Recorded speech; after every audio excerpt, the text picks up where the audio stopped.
Yay Media Group.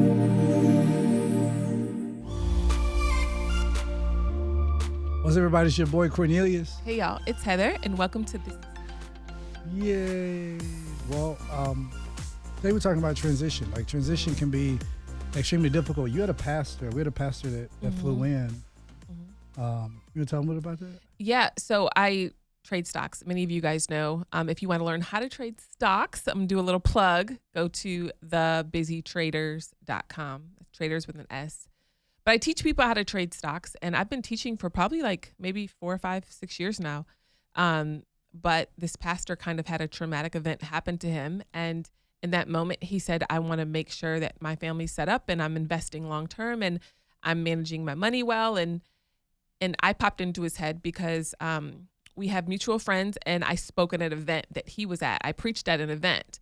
And so the pastor reached out to me and was like, hey, I want to learn how to trade. And I want to, eventually transition from pastoring full time to being able to trade and have time freedom. And I'm so thankful because I don't know if you want to jump into our transition story, but I've just learned that when people transition out of a career or something they've been doing for a long time, there's a struggle there. Big financially, emotionally, because your identity is so tied, especially with pastoring specifically.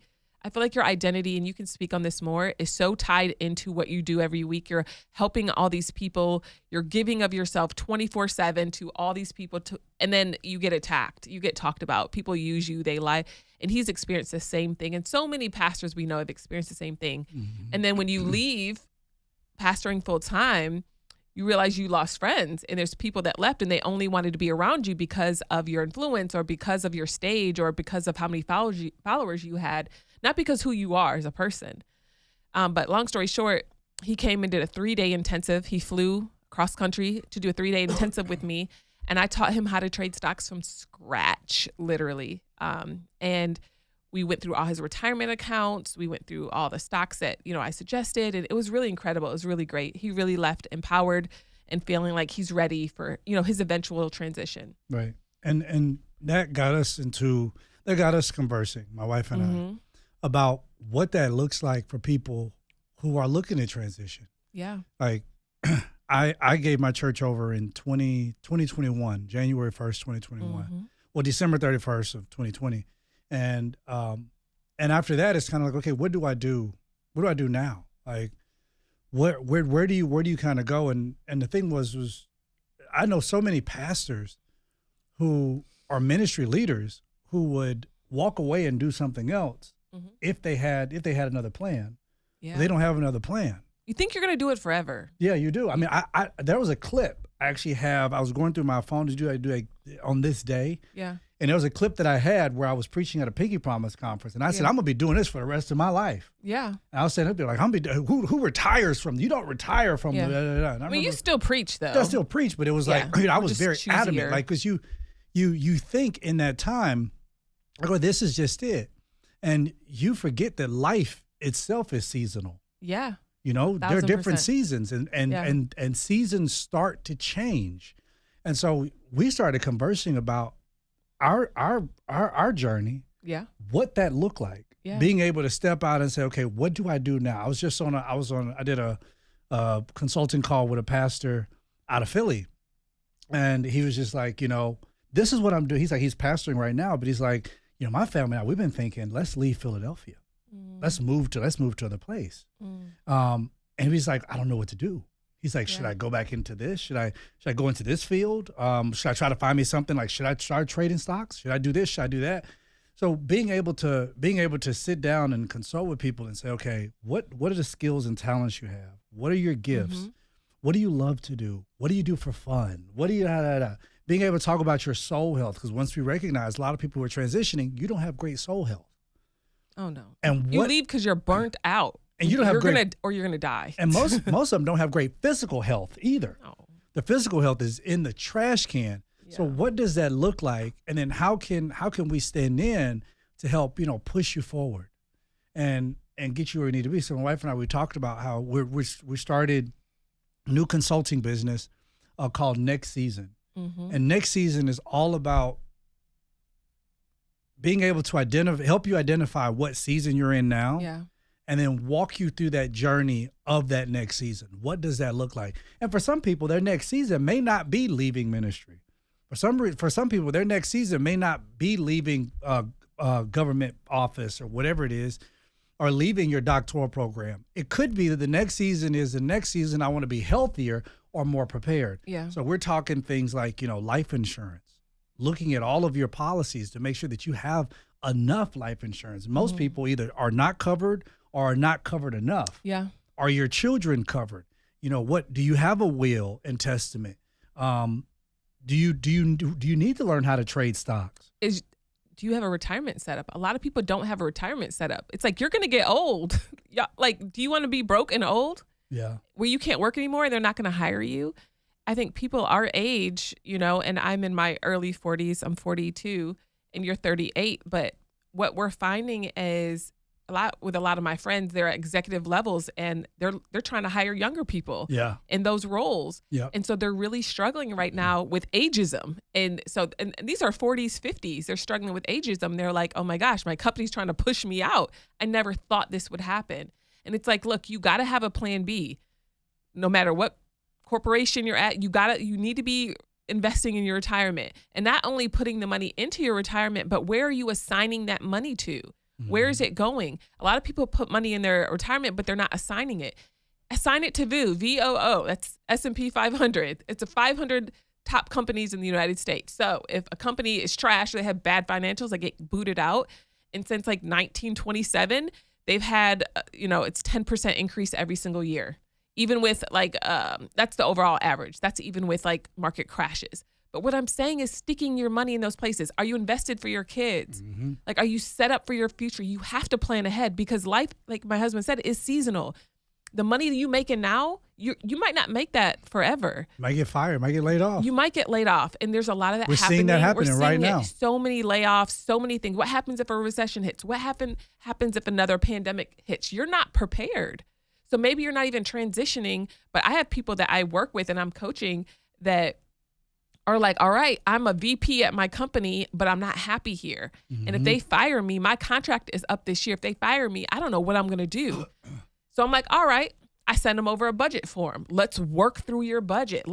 You got to think ahead, because people are not thinking ahead. Yeah. And I know people in ministry that had big churches that did not plan ahead. Yep. And they are broke right now. They are so broke. It makes me think of athletes that I heard the study, 80% of athletes, you guys, go bankrupt within, I want to say 10 years.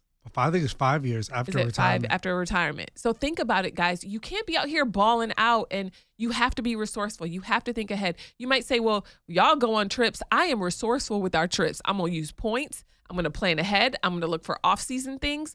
I trade for things that we do, like trips and stuff that we do. But the thing is, you have to think ahead. And I feel like people don't.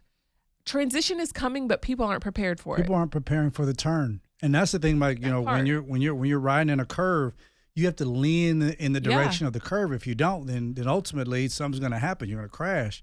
And the problem is we're not preparing ourselves for the transition. It's likened unto, we have 4 seasons that we recognize in our world today. That summer comes is going to be hot. Fall is a preparation time for you. If you don't have a big winter coat, you better get one. Right. It's giving you time to say, hey, it's starting to change. Even the leaves are like, yo, we're changing. The weather's changing. Winter's coming. And then all of a sudden the big snowfall comes and you're walking around with flip-flops on and a T-shirt and you're like, oh my goodness, I'm not prepared for this. You had all this. You had a whole season to prepare for it. Fall was preparation. While you was outside dancing in leaves, that was the time for you to say, let me go buy my big coat. Let me go buy some snow boots. Let me go make sure my stuff is done. So what we're doing is we're sitting down with people, and we prefer to do it with couples. We don't mind doing it with anybody. Yeah, we work with whoever. But the way we're going to do it is either we can go to you, but we would love it if you can come to our table. So we feel like the table is so important. Yeah. Being able, because that pastor, he came to our home. Yeah. And he sat in your office, and y'all actually conversed. But being able to have people come sit at the table, and we could talk about what this stuff looks like. Because here's the other thing: everybody's journey looks different. It's real. It can't be this cookie cutter. Oh, I feel like, well, I'm going to do the same thing that this pastor over here did. I'm going to do the same thing that this doctor or entrepreneur did. Yours may be different. Your situation might be different. You may have more kids. You may not have any kids. But the goal is to make sure that you are honestly prepared for what the next season is going to bring. Because most people that we know, they're just not prepared for it. I want to share a story, but we can share in a second. Okay.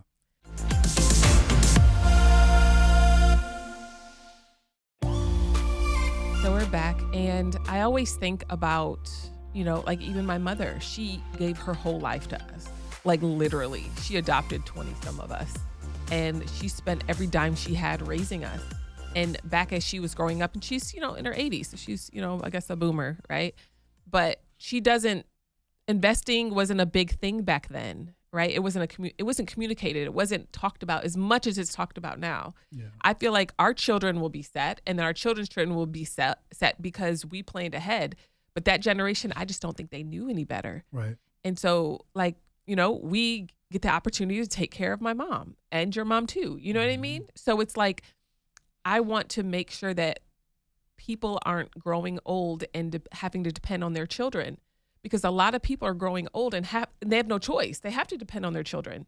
They give every dime to raising them. But listen, it's something as simple as you start investing now for your kid, they'll be a multimillionaire by the age of 40 or 50. Right. I mean, literally, because time is on your kid's side, and no one's talking about, hey, for Christmas, buy your kid a growth stock. Buy Amazon, buy Tesla, buy NVIDIA, buy Google, Apple. Buy VU or VTI. VTI is a little bit cheaper. It's, a little more spread out. I think it's like 5,000 stocks in VTI. It's an ETF, and the ETF is just a basket of stocks of all the top stocks. But it's just, let's start planning now. Even if you're 38, your age, if you buy one share of VU every month, right, until you're 67, which is retirement, you stick it in your Roth IRA, you'll have a little over 1 million. At 38 years old, babe. Yeah. So what I'm saying is, we're all good. We're getting old, y'all. We're eating healthier. We're doing all the things, but we're not planning ahead and preparing for transition in our life. There's a family. I love helping families when it comes to life insurance. Anybody, but I was talking to a husband and wife, and they were just like, they had life insurance. They both had term policies, and I said, "What do you have for your kids?" They said, "We don't have anything for our kids." Yeah. And I told him, I was like, hey, I don't know if you know this, but life insurance is one of the best ways, one of the best vehicles to be able to create generational wealth, especially for your children. And they was like, we didn't know this. So I'll give you an example. So they have a 7-year-old daughter. Set her daughter up on a policy. I think their monthly payment is $67. They can put in as much as, I think it was like $600 and something a month into the account. Just looking at how her cash accumulated, I said, okay, so by the time you're 7-year-old, if you put in I won't give you the exact amounts they wanted to put in a month, but if you put in the exact amount of what you're saying you want to put in a month, this is what you are projected. Your 7-year-old daughter, by the time she turns 50, is going to have $3.6 million. That's just in this account, where her minimum payment is $67. Yeah. And that doesn't change from the duration of her life. So as she turns 30, she's still paying $67 a month. $67 a month, we spend that much on Starbucks. Yeah. Anything else. So the parents saw it and was like, hold on, for real? I'm like, yeah, this is, so if you're going to put this, and every time she has a birthday, what should we get your baby? Oh, you know what? If you can give her cash. Yeah. Take some of that money. We can put it into our policy. I set our kids 529 with the quickness to people. They were like, "What does your baby want? 529. Contribute to their 529." This is it. But I mean, by the time she turns 50, this is not even a 65. This is not even retirement age. She turns 50. She's She's over $3 million. And I don't know how inflation is going to go. Maybe $3 million by the time she turns 50 may not be much of anything. But you know what? She won't have to sit around and suffer. And then let's just say at 40 years old, she's looking around and she's like, oh my goodness, I need to buy something else. She can go to her policy, and now she could take from her policy. She can get cash value from her policy. Amazing. Tax-free. That's incredible. But being able to know these things and saying, okay, what am I doing for my kids? Yeah. How am I setting these kids up? So you're already talking about Roth IRA and buying socks for your kids. And then it's so many different avenues, so many different vehicles that you can use. So being able to sit people down and saying, okay, let's go through your plan. Do you have one yet? Yeah. And if you don't have a plan, let's set one up. Initially, what's your vision statement for your family? What's your mission statement for your family? What is this retirement plan? Do you have one set up? Do you have an insurance plan that if something were to happen to either two of you, or happen to you, or happen to your kids, what happens there? What is your long-term investing plan? Mm-hmm. What is your soul care and fitness plan? I love fitness. That's something that I absolutely like. I indulge in. What does your fitness plan look like? Are you even taking care of yourself? What does your soul care look like? What does your community look like? I mean, I get your focus on your church health or your family, or your outside family, your friends, all that kind of stuff. But what does true health look like for you?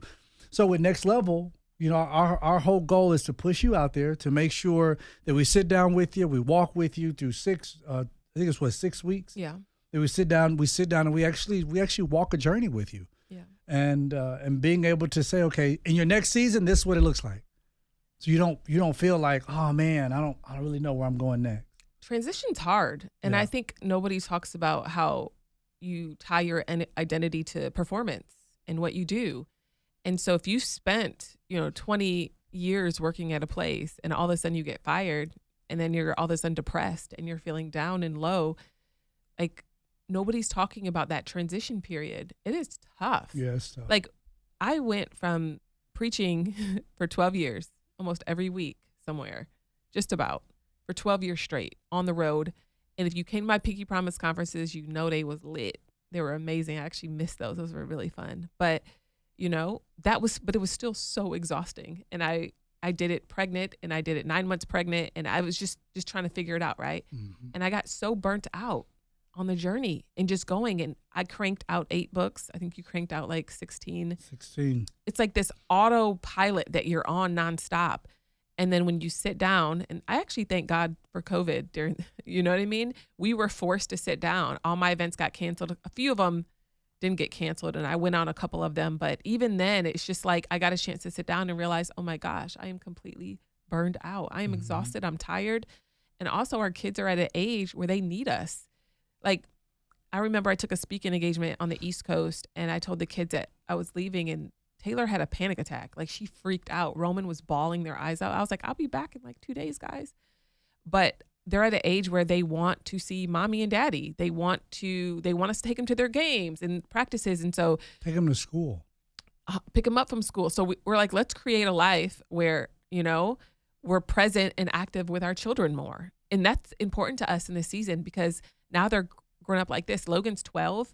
I mean, he's going to be moving out of I don't even want to think about this, how fast he's going to be moving out. But I just feel like, we don't have 12 more years in the house with him. He's going to be moving out at 18. You know what I mean? Yeah. And so that gives us 6 more years in the house with him. I want to soak up every second, every moment. He just sent me a video of food that he wants me to make him. And I'm going to make it. He wants hot honey chicken. Mm-hmm. And I'm so excited about making it, because I'm like, you know what? Like, there's going to be a time like he's not in our house anymore. Yeah. And I'm going to miss that season. And I don't want to rush past this season with ambition being my driver. I actually want to slow down and rest, like you were talking about in our earlier podcast. But I feel like in this season, I'm starting to rest more. Yeah. You know what I mean? And not just be so performance driven. Like, how can I grow my companies? How can I do this?